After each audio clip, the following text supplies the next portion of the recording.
Hi, welcome back. Certainly glad you could join us today. I thought today we'd just do a painting. It's a lot of fun.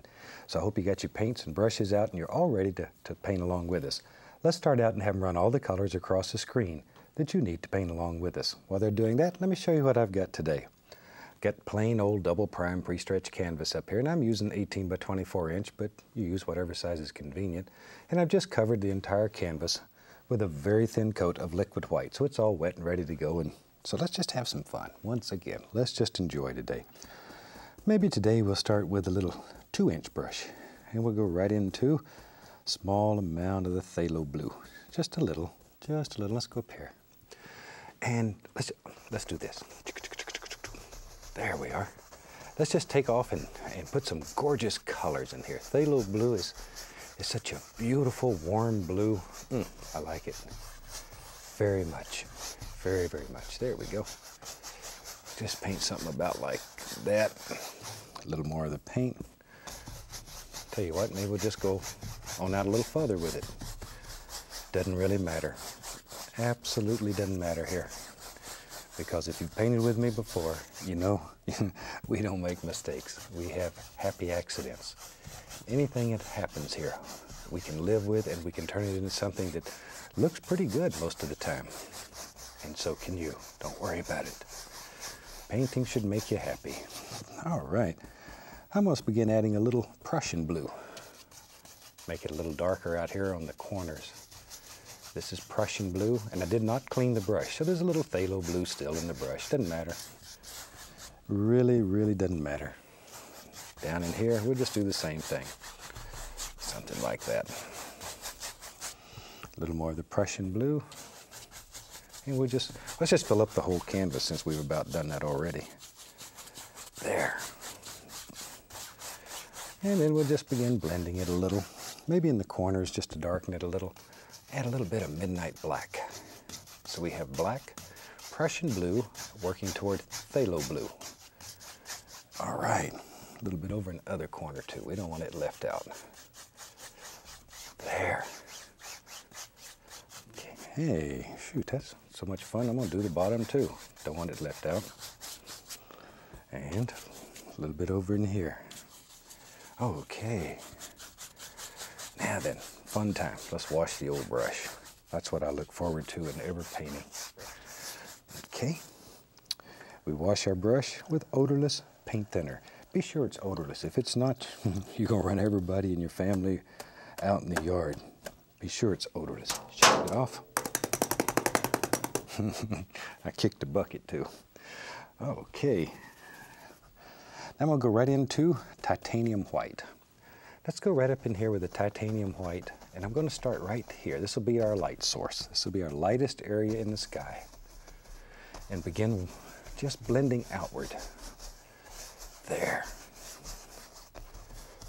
All right, and you can do this as many times as you want to make it as bright as you want. Doesn't matter. I would suggest, though, if your brush picks up a lot of that blue, that you wash your brush before you go back into that light area. And you can just sort of look at the end of it and see if it's got a lot of blue on it. All right. We just blend out any little brush strokes. Just blend them out, just like that. Easy as it can be. Down here, it doesn't really matter. All right. Now then, brush working pretty good. I'm just going to go right into some more of the blue color. Mainly the Prussian blue. And I'm just tapping just the corner, see? Just the corner. Let's go up in here. Maybe back here in our world lives some little trees and bushes, little things like this. And I'm just going to begin by putting in some very basic little shapes. Just tapping with the top corner. Just the top corner. Something like so. There. A little bit more. And you decide where they live. All right. And yeah, we'll have a big one over here. Just sort of let this happen. Don't worry about it. Don't worry about it. Because the worst thing that could happen at this point is you just blend it in, make it part of the sky. It's no big deal.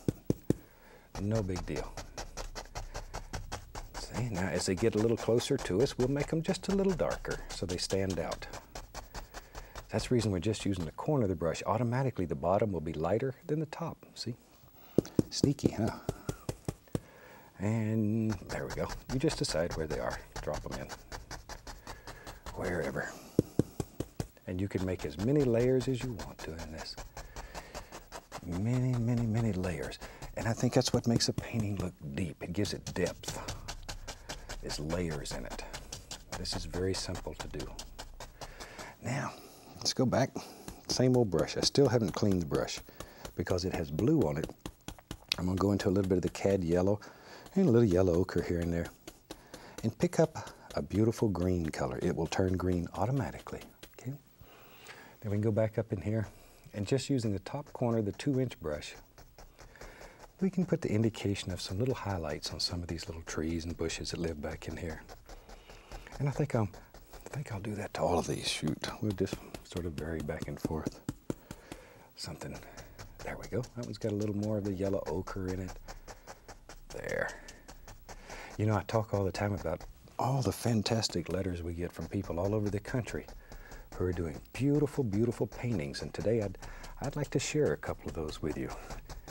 Now, we get letters from people in every walk of life, from every part of the country. And look at some of the paintings they're doing. A lot of these people have never had a lesson in their life. They're painting strictly from watching the show. But isn't that fantastic? I'm always amazed at what people are doing. And some of these are very, very young people. Very young people. My young friends, whew, dynamite. Absolutely dynamite. And people are taking it further than I ever dreamed. They're doing scenes that are they're gorgeous. I'm just so proud of so many of these painters. Absolutely wonderful. They certainly amaze me. Every day we get more and more. Isn't that something? Look at there. And you can do this. You can do this. There. Now this is a paper mache sculpture that was sent to me by a beautiful lady named Rose McLaughlin. Isn't this something? That's probably about 20 inches high. And it's, as I say, it's a paper mache sculpture of guess who? Oh, Bob there, you can tell by the wild hairstyle, I think. But Rose did a gorgeous job on this. In fact, I've sent that to our warehouse, and it's going to be on permanent display there. Thanks, Rose. It was gorgeous. There. See, I'm just putting in a few little highlights here and there where you were viewing all those beautiful, beautiful paintings. They are something, aren't they? It does fantastic things. It makes all this worthwhile when I see what people are doing all over the country. Taking a little paint thinner, a little bit of the dark color. And let's go up in here, and here, and there, and there, and here. Let's just put in the indication. I don't want too many, just a few little indications of some little tree trunks and stems, limbs, whatever you want to call them. They live back here. There. Just very lightly touch the canvas. Don't need much. Just a few little dooders. There we are. See there? Just like so. And you just decide where you think these little limbs live in your world, and you put them in. Wherever you want them is exactly where they should be. Because painting is a very individual thing. It's very free. It's very loose.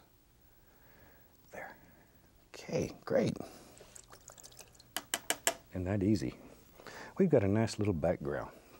I thought maybe today, yeah, let's paint a barn today. We filmed the show in the great town of Muncie, Indiana.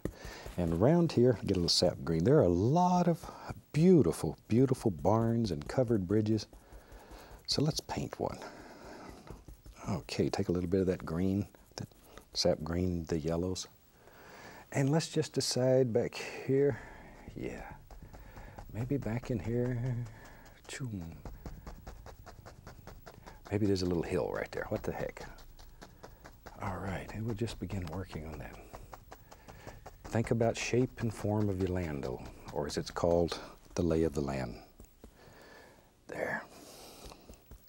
A little more of the color. Maybe I'll add a little more yellow. I want that to stand out just a wee bit more.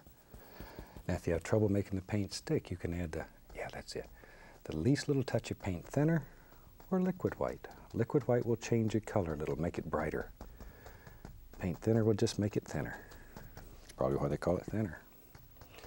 There we go. Little background right in there. Something like so. Barn. We're going to do a barn. Maybe. What the heck? You ready to get crazy? Let's do a big barn. I find that taking the knife and scraping out a basic shape when I'm doing a building helps me. Now, maybe you don't need to do that, but it helps me a little bit. Just to have an idea of shape and where I'm going to put everything, perspective, whatever. All the big fancy words you're going to use there. There, maybe it's one of them old barns that's got some arms that stick out on the sides. Something like so. And all we're doing here is removing excess paint and giving us a basic shape to go by. Let's take some Van Dyke brown on the knife, and we'll start back here with the back eave. Something about like that. And there's some more. And at this point, we're not committed. We can change this any way we want. We're absolutely not committed. This is just blocking in a little color, just a basic shape. You cannot make a mistake here. The only thing that happens is maybe a barn gets a little bigger. There. But you can change it any way that you want. All right, and we'll come down. Does that begin to make sense? I sort of see things in my mind. And from there, off we go. Because this painting technique allows you to visualize things and then to put them on canvas in a very short time. Very short time. I get letters from a lot of professional people who say they have very limited amounts of time and they love this technique because after a busy day they can come home, unwind, relax, set their easel up, and in an hour or two they can have a nice little painting.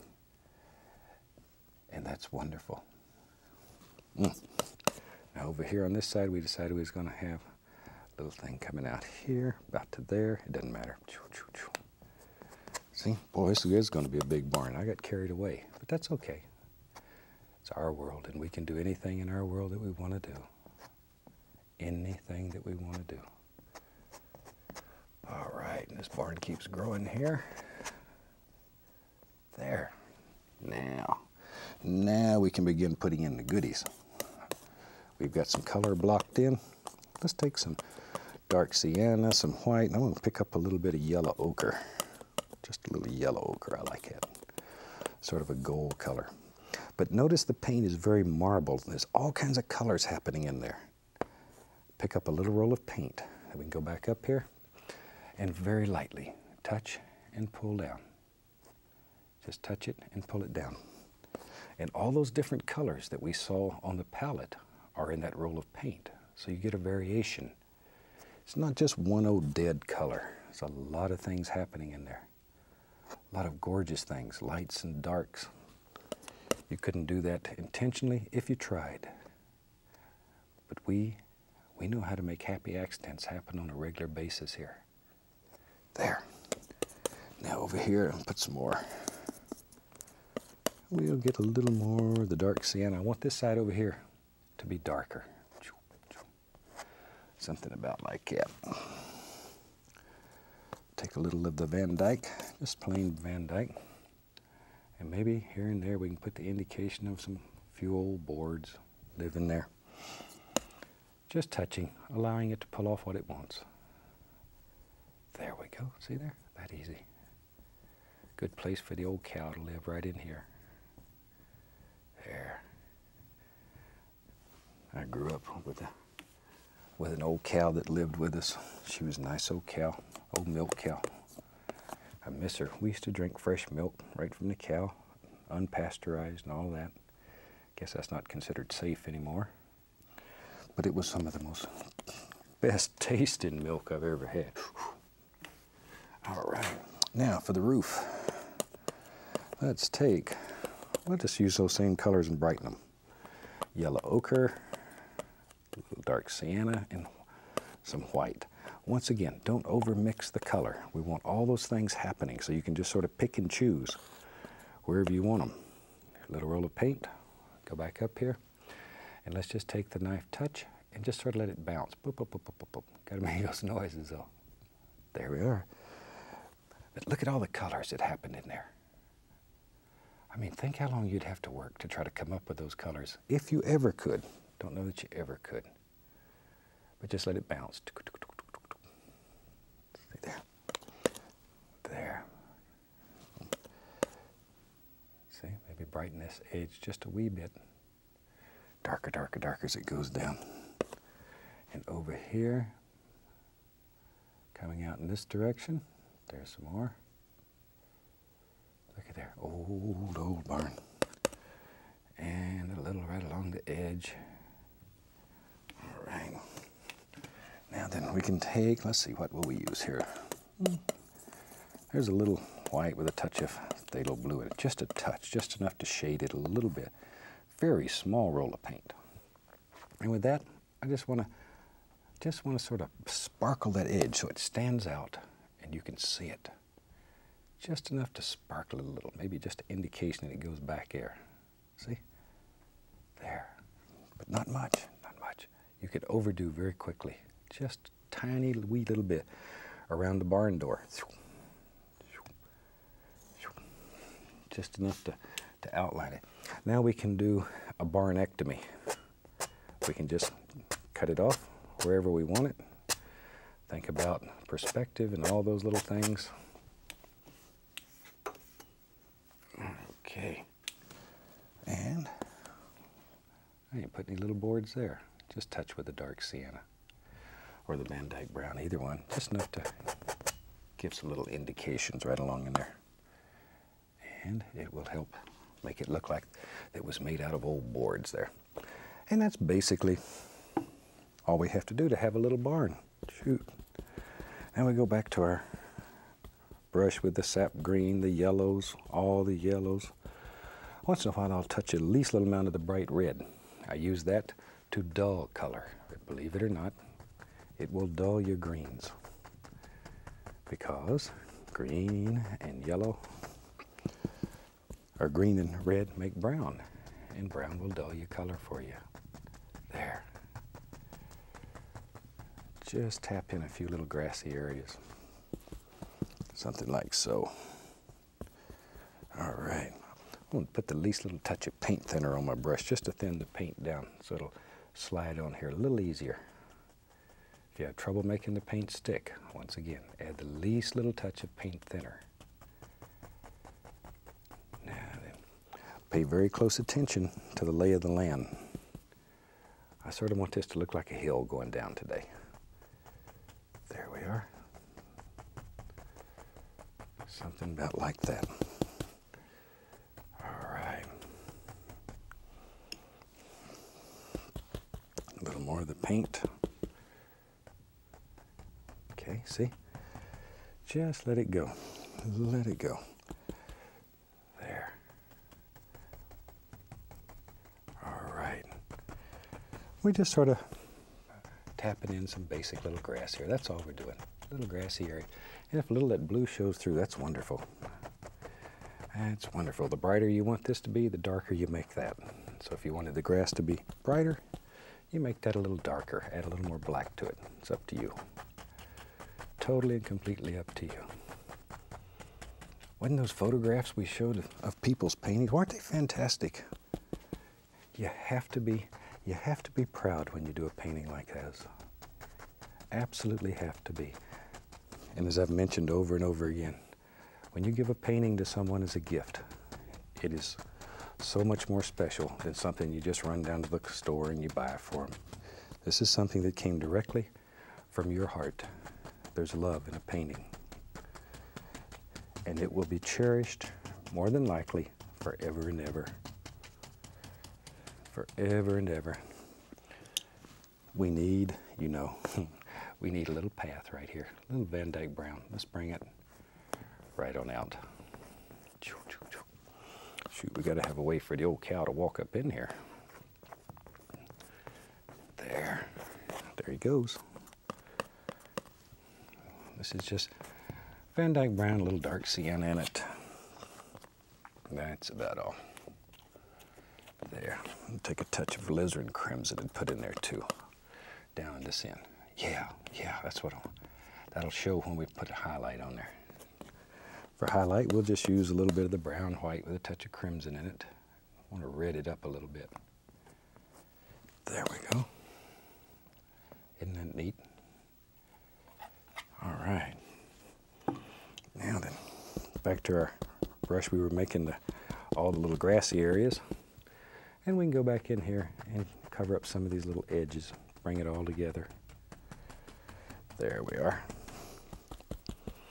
The more you tap this, the softer it becomes. It just will get where it looks almost like velvet. Almost like velvet. It's gorgeous what you can do with a big old brush like that.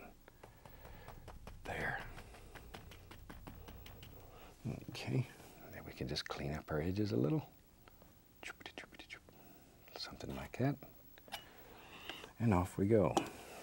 Hey, we got an old barn. Tell you what, you know me, don't you? You know what's going to happen. People who paint with me for a long time, they know what's happening here. I want to use the fan brush and get a little bit of Van Dyke brown dark sienna just mixed together on the brush. And we're going to have a bravery test. Yeah, you're right. Big tree.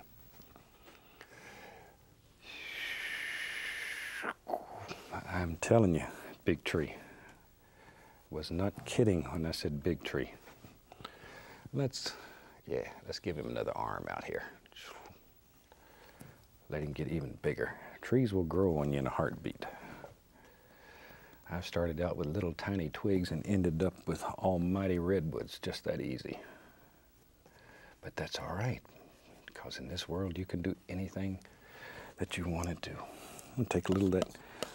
That's working so nice. Same color that I use there. Touch, barely give it a little pull. I'm barely touching. If you've put snow on the mountains before, it's that light. It's that light of a touch. Just touch it, give it a little pull. Maybe this is a dead old tree. There. Maybe the old farmer just hadn't got around to taking this tree down off the farm. But he will one day. He will one day. He's like me. One day, we're going to do it. One day. I have a tendency to procrastinate. There we are. The whole arm sticks out over there. Wherever you think they should be. Maybe there's some old limbs that are broke off hanging on the bottom here. Okay, how about right there? See, just drop them in wherever you think they should be. Wherever. There they go. If you have trouble making this paint flow, add more paint thinner to it. That's one of them old gnarly limbs. Yeah, it had a hard life. It really had a hard life. I like trees and limbs with character. Every tree is not going to be a telephone pole. Thank goodness. Some of them are going to have old wiggly arms and legs that hang out every which way. And those are the trees, to me, that are most interesting.